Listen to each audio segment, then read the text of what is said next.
Hey class, so it's show and tell day. It's Tuesday, last day of March, and I have something to show you. Somebody special. Say hey, Titan.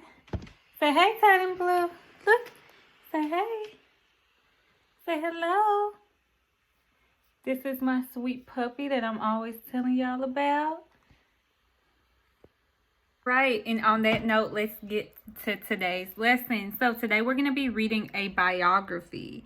And as we're reading, we're going to think about what the main idea and the key details related to the text are. All right? All right, so first things first, when we see a new text, we always want to underline the title of the text and think about what the title of the text tells us about the passage. So the title is A Portrait of Frida Kahlo.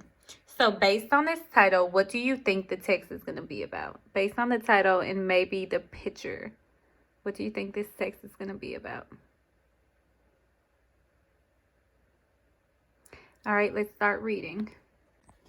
All right, A Portrait of Frida Kahlo. In September 1925, a bus in Mexico City was in a terrible accident.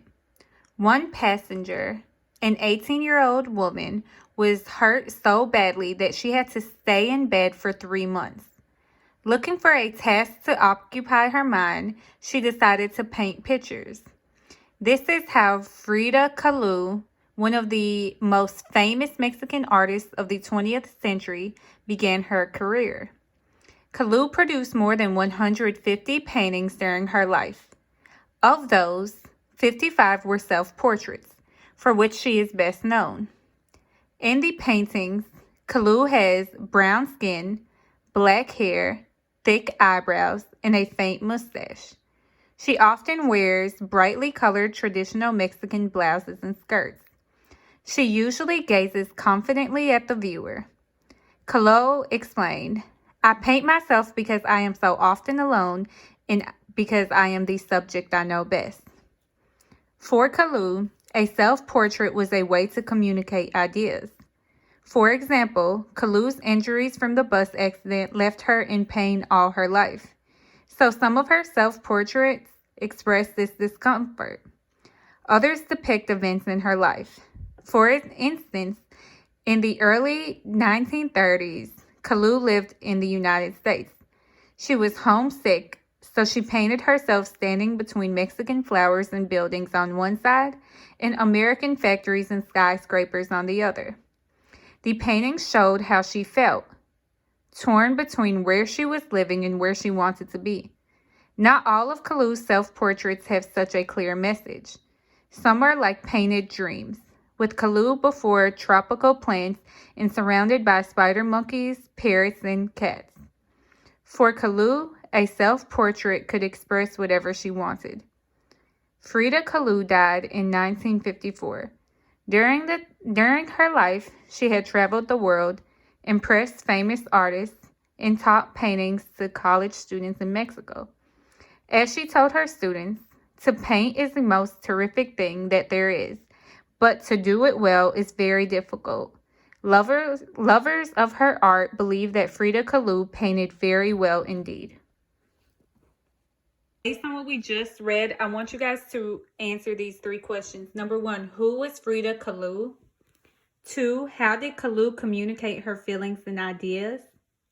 3, why did Kahlo begin to paint self-portraits? So I'm going to post a picture of the text, and I want you to answer these 3 questions to the best of your ability.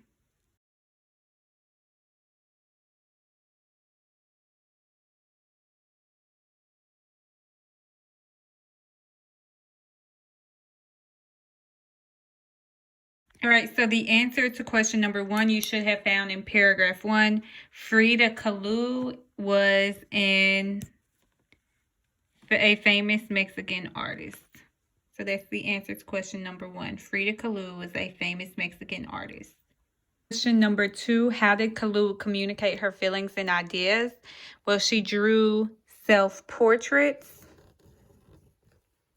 And those self-portraits also communicated her ideas and expressed her discomfort and events in her life.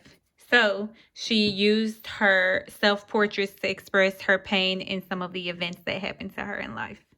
That's the answer to question number 2. All right, question number 3. Why did Kalu begin to paint self-portraits?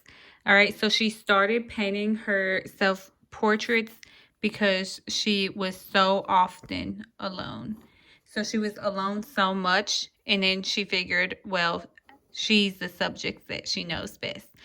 So that's the answer to question number 3. She was alone most of the time after her accident, and she was the subject she knew best.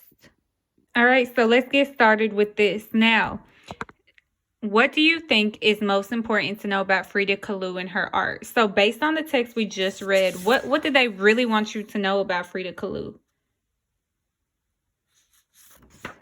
Okay, so if you're thinking anything along the lines of her being a famous Mexican artist, then you are correct. So that should be your main idea. Right, so we have Frida Kahlo is a famous Mexican artist, or was a famous Mexican artist, and she passed away. All right, so now I need 3 details that supports that she was a famous Mexican artist. So take some time, pause, look through the text, and find 3 details that support that Frida Kahlo was a famous Mexican artist.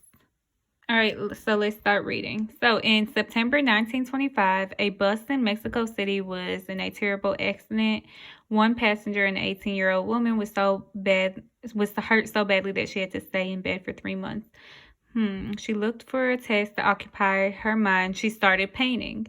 That is how she became the most famous Mexican artist. So that right there is the good key detail. So Kalu was in a bad car accident, and because she was alone so much, she started painting.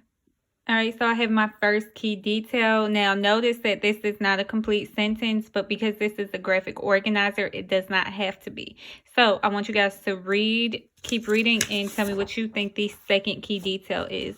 So pause on the text. Once you think that you found it, then press play to double check your answer. All right, for a second key detail, an example of something that you could have put is she painted self-portraits because she was the subject she knew best. So let's look for the third key detail. So I'm going to pause on the text so you can continue reading and find a third key detail. Once you find it, go ahead and press play to check your answer. All right, once you finish, your last key detail should be something along the lines of some self-portraits convey her physical discomfort in life events, but others are like pain and dreams. So this should be it. All right, and you know what time it is.